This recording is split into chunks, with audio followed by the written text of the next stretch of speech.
Episode of the Everblack Podcast is brought to you by Death Wish Hot Rods and Customs. Check out their Instagram for all their new t-shirts, caps, beanies, cups, and the all-new Atomic Death lineup.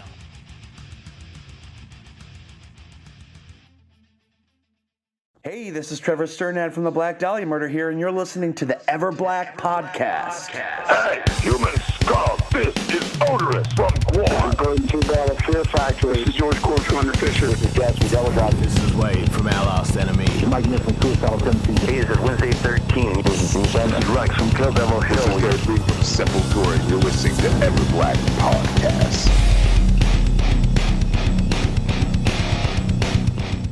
So it's good to catch up with you, man. Yeah, man. Yeah. All right. Well, of course, Sepultura are about to release it. Is it pronounced SepulQuarta? SepulQuarta. Quarta. Okay. Yeah, that's my Australian. But of course, it's, mate, I guess you could call it the soundtrack to the SepulQuarta podcast, which is on YouTube and everywhere. Yeah. Man, you got a whole bunch of your mates from all over the world to jam on some much loved Sepultura tracks, and the result is something absolutely unique and really fucking cool. How did the idea come about? Yeah, thank you, man. It's I mean, we were ready to go on tour on March 2020 when everything stopped. I mean, we had a new album out that came out in February, Quadra. You know, we were very excited about the response. It was very positive all around. You know, we have an amazing calendar for 2020 to promote the album. That was our next step, you know, on the whole process of putting an album out, which is the most important one, is to be on the road, on the stage. But, you know, on March 2020, we had to stop everything. And so we didn't know how long we will take, you know, this pandemic situation. During those days, it was like, 3 months, we'll be back, 6 months, and then 12 months, and then we're still here, you know. So, and then we decided to, you know, to create this this outlet, this means of communication to our fans, you know, to talk about new album, to play our music. We saw some musicians doing some collaborations in this new format, you know, each one of their own houses, using their mobile phones, very simple, very, you know, very straightforward. And then Metallica was doing the Metallica Mondays, you know, where they broadcast a concert, you know, in full and stuff. So we came up with our Wednesday, you know, still connected to the concept of the album Quadra, which was very much influenced by geometry and numerology and the book Quadrivium and number 4, you know, all that stuff, you know. So it's the 4th day of the week. SepulQuarta. Quarta is Wednesday in Portuguese in Brazil, you know, quarta-feira.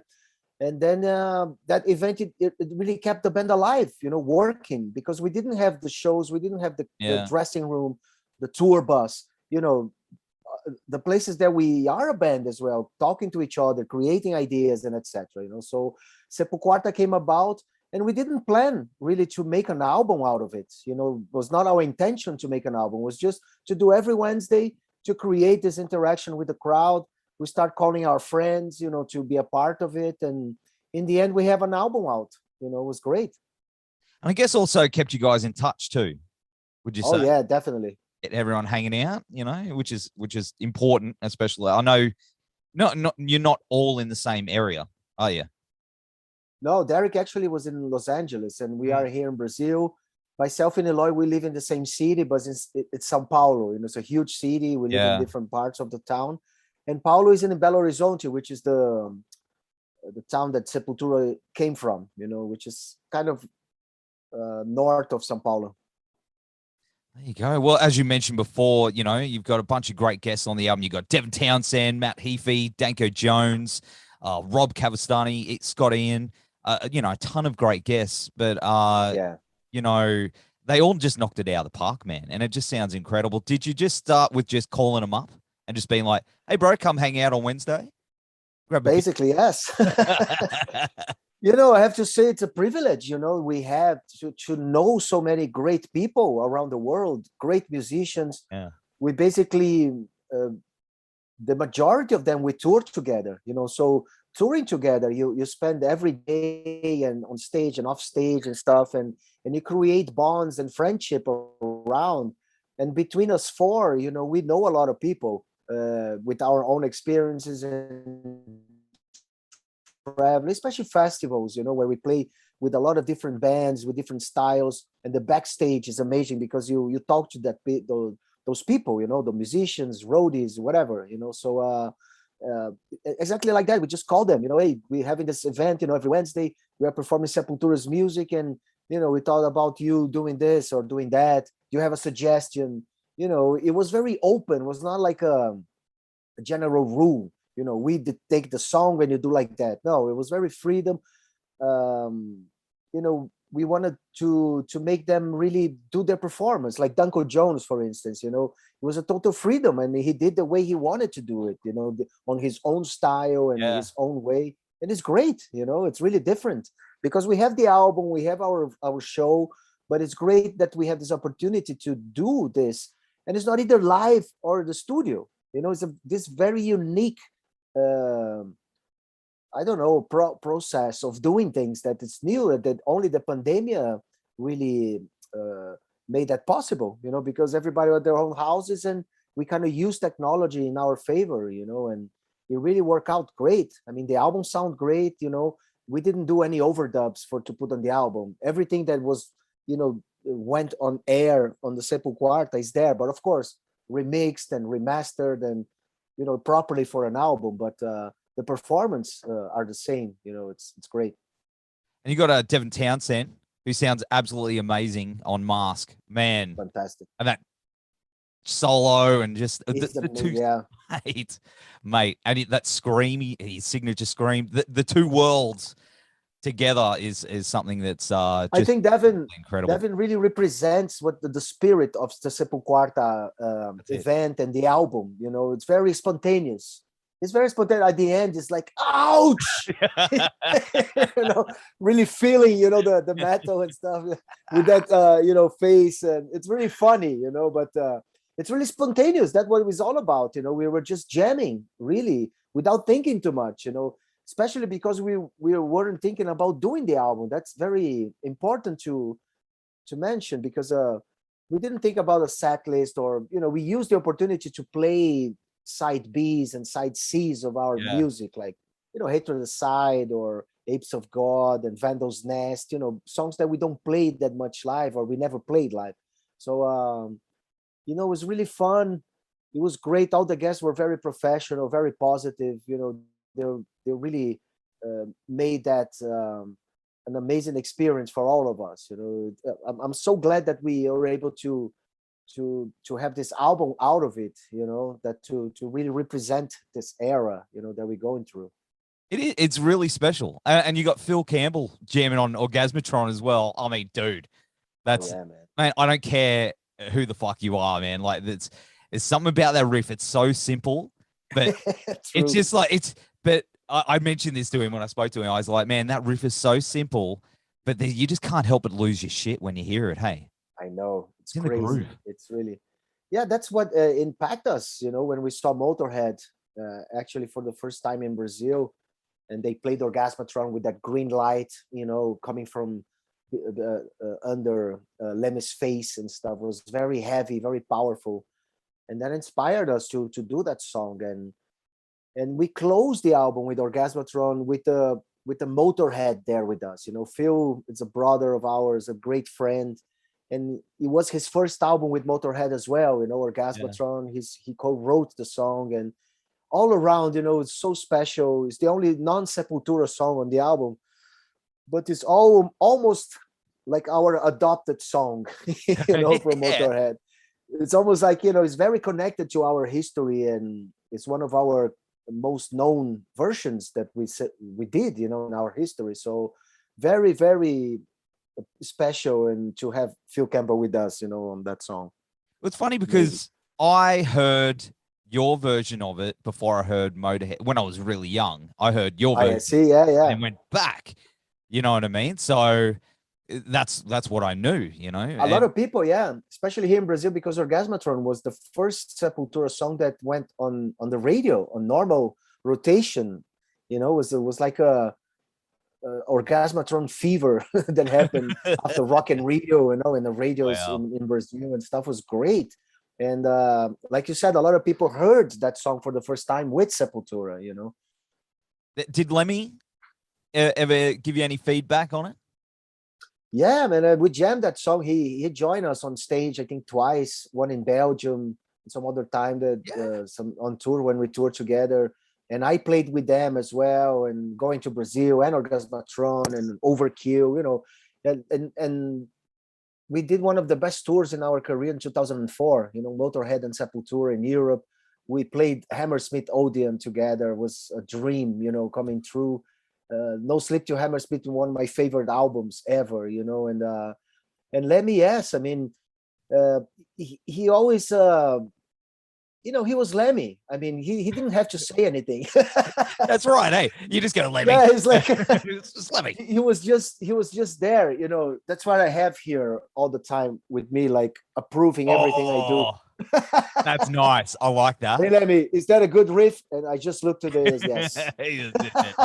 You turn if you're having a bad day, do you turn it around so he's not judging? Yeah, right. But just he's always was very nice with us, and we toured together many times, and we jammed Orgasmatron together. So just his attitude, it was an approval, that we got from him, somehow. So good. But on a serious note, over the last 12 months, it's been pretty tough, and we've lost a lot of good people. And recently, Joey Jordison and Mike Howe. It's just incredibly sad. And there's an episode of the podcast where Derek's talking mental health, which I think is incredibly important, especially right now. It's more than you guys just jamming with your mates, and I like that, and I like where it's heading. Is it something that you're looking at touching more upon, and serious issues like that? Yes, I mean, we do in our lyrics, of course, and but SepulQuarta, it gave us a new way of exploring more in detail that kind of stuff, to talk to professionals, doctors, and SepulQuarta gave us that possibility because technology, it created, or it made possible very easy, to make a meeting like we are doing now. Yeah. Regardless of the part of the world we are in, we are completely like in different parts, different times and stuff. And here we are, chatting and talking about Sepultura and stuff. So it was, we were able to put people from Europe and the States and Brazil at the same time, talking to Sepultura and our fans about everything, and of course depression, because the pandemic aggravated everything, Yes. Especially that, to being alone, or a lot of people didn't have a home, actually didn't have where to go, and etc. So I think also the metal community here got we still do, like benefit situations and collaborations and donations of stuff that we have that we don't use anymore and stuff. So and SepulQuarta was really powerful in that sense, to unite people. At least we could debate and talk about and inspire, people really to try to do better in a situation like that. Because once you have a chaotic, a tragic situation like that, of course you have a big door closing, but you have 10 other opening doors, that are new possibilities and new things. Because I always thought Sepultura would be impossible of being a band without the stage, without touring. I mean, there's no sense of being a band if you don't have the stage, It's like especially Sepultura. Sepultura is a touring band. We put an album, we stay 3 years on the road. Absolutely. Then another album, and then more 3 years. And that's our routine, our cycle. And all of a sudden in March, we have to stop everything. And then we saw that Sepultura, it is Sepultura without the stage, with SepulQuarta, creating new material. We're putting out a new album. We put out the official video on Guardians of Earth, which we made a collaboration with the Amazon Frontlines, which a huge, like crazy, the environment subject that is so important here in Brazil. Well, all around the world, but here with the forest and the indigenous tribes and stuff. So it was very, very powerful experience for all of us, and we saw that Sepultura, it can be Sepultura anywhere, any in any circumstance, you know, and that made us really stronger. We feel really anxious to go back on the stage, of course, but we saw we could really develop a band. We could be together, talking to each other, using technology and creating new things together, that not necessarily are related to touring and the performance on stage. We really create new possibilities, and that was very powerful for all of us. In saying that, though, has it changed? Changed? Hang on, let me. Has it changed your approach to future creativity in the way that you write and things like that? Is there, being? I don't know. I mean, we already use that. We've been using that for a while. I mean, exchanging files of audio, between me and Eloy, and then with Derek and Paulo to create the first demos and the first ideas. We've been doing that for the last years and stuff, but not the way we are doing now. And definitely, it is a new possibility. Who knows? I mean, we can do another SepulQuarta album in the same way. It's like it's really easy to exchange audios and very fast. We transfer a Dropbox and stuff very quick. I mean, you are in Australia. If you record a riff tomorrow, I have, or now, Yeah, no, you can do it now. I have, yeah, I have the riff now. I can put here in a drum beat, so we have a song, So it is something that it make especially with collaborations, with musicians that are not a part of the band, that we can do something together and stuff like we did on SepulQuarta, of course. So I don't tell you that's gonna be in place of a touring on the stage or the studio. No, I mean, you cannot replace that, but it is an extra outlet. There is an extra way of doing things that it's here to stay for sure. Is there any guests that you want to get on future episodes or the next edition of? Oh man, yeah, man. All of the musicians that are not on the album, they're possible.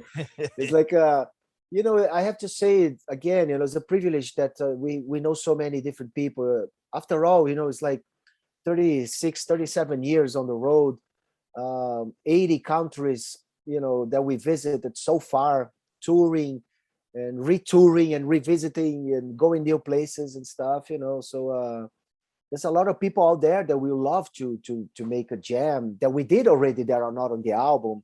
Actually, we have material that we're going to keep for the future releases, like Desperate Cry, with Jason Bittner on the drums, like 2 drum sets for Desperate Cry. It's insane. And then we have Biotech's Godzilla with Chavo from System of a Down. So there are versions, amazing versions, that we want to keep for future releases, because we have 15 songs. The album is great. It's very well balanced. Plus, we have some extra stuff, for the future, which makes it special as well. I'm so excited, man. I love it. That's great. Yeah, it's awesome. But I mean, talking about your last album, Quadra, it's a fucking amazing album. Everybody I've spoken to, not just locally, but I mean other bands, peers, anytime it's mentioned, is how incredible this album is and how important it is. It seems like it really kick-started a new sort of era for Sepultura in such a massive way. Definitely, yeah. Quadra was Quadra is a consequence of almost 10 years, especially when Eloy Casagrande joined the band. We did Mediator, Between Head and Hands Must Be the Heart, and then Machine Messiah and Quadra. You can feel it is an evolution.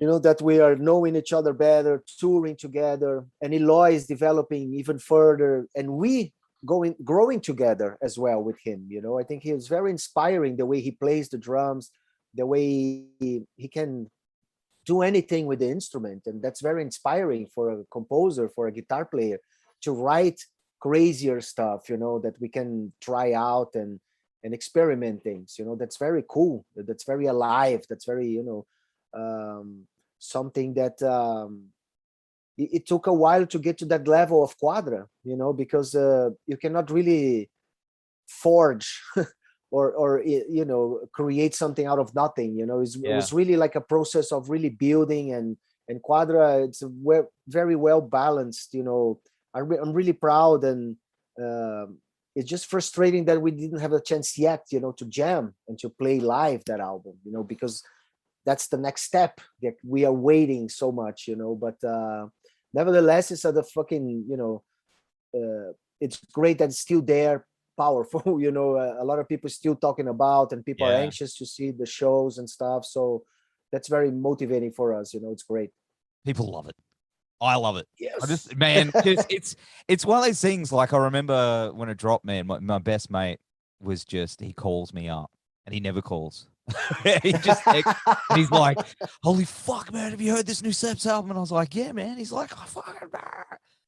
That's the best. That's the best promotion that we have. I mean, any band, it's like the mouth to mouth. A friend tell you, "Hey, did you hear that? Have you ever heard that? Have you ever heard Creator, man?" It's like, first time I heard Creator, first time I heard Slayer and stuff. It's always about friends, that really listen to that. That's, you never forget. That's very powerful as well. It's great. Absolutely.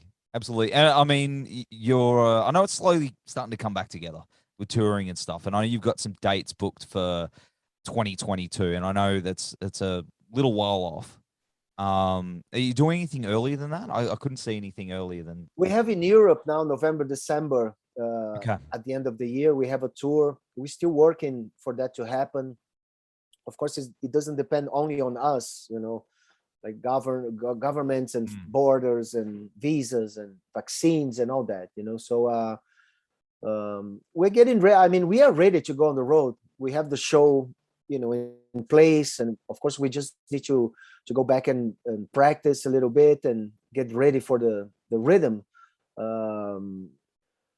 But I know 2022, it looks, I mean, with better possibilities that everything is gonna, be able to be back, and we'll be able to cross, different countries and tour, especially in Europe, of course. If you have closed borders, it's impossible to make the tour the way we did in the past, like where we play every day, basically.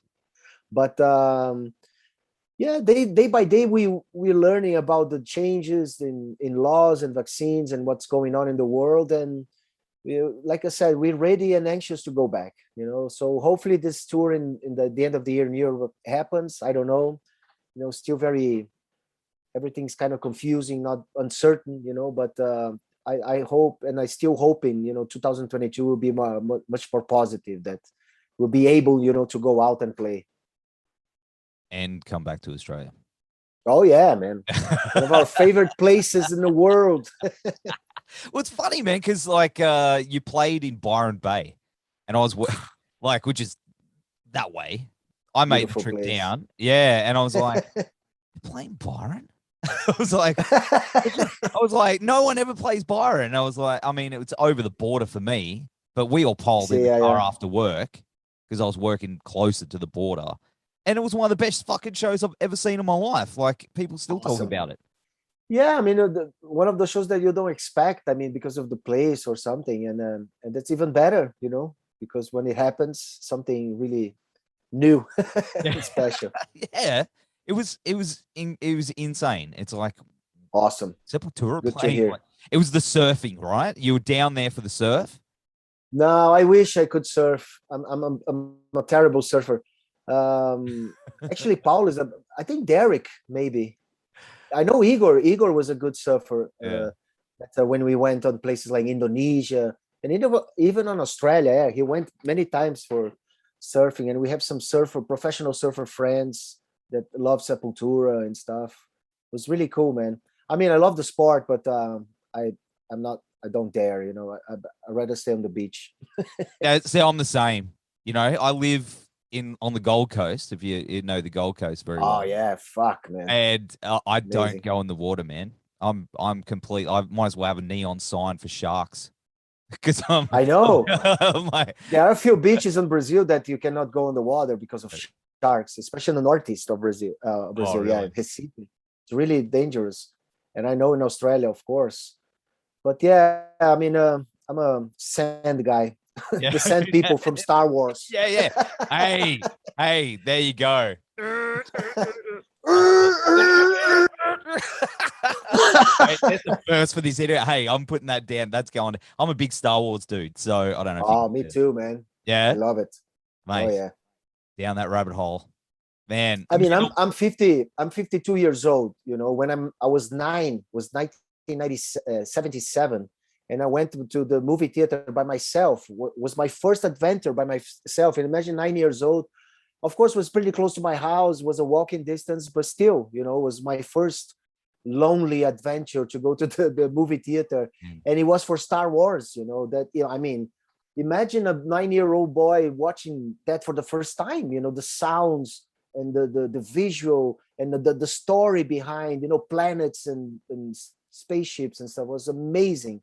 Of course, amazing. I mean, it is what it is, you know. Yeah. And it's great to follow the whole thing, you know, as I was growing up and watching all the movies, and you know, it's I'm still a huge fan, and now we have, you know, Bad Watch and Clone Wars and all that stuff, which is, you know, Mandalorian. I love that stuff. Me too. I'm all about it, dude. Like, I love it so much, and it's awesome to hear that, you know, metal dudes love Star Wars and nerdy shit. It just goes hand in hand, really. They just don't talk about it. But because it's creativity, you know. I mean, creating situations, and it can be very inspiring to write music as well, of course. Mate, a whole Sepultura themed album around the Mandalorian. Yeah. Good. I just throw the ideas, man. Who knows? Anything's possible. Oh, that's it. Oh, mate. But dude, I really appreciate you hanging out on the show. Oh, before we go, I want to give a shout out to mate Sasha, who is like the biggest Seps fan in the country. All right, Sasha. Thank you very much, man. She's rad. She's really cool. Everything is Sepultura. Yes. Girl. Yeah. Well, she got photos with you. She's got, like, you know, the coin tattooed and everything. She's awesome. Wow, that's awesome. She's rad. Yeah, it's amazing artwork. Oh, it's the best. But dude, thank you so much for hanging out on the show. We'll have links to the album down here. Stay safe and get your asses back down to Australia as soon as you can. Definitely. We miss you so much. Thank you very much. And hopefully see you all. Thank you very much.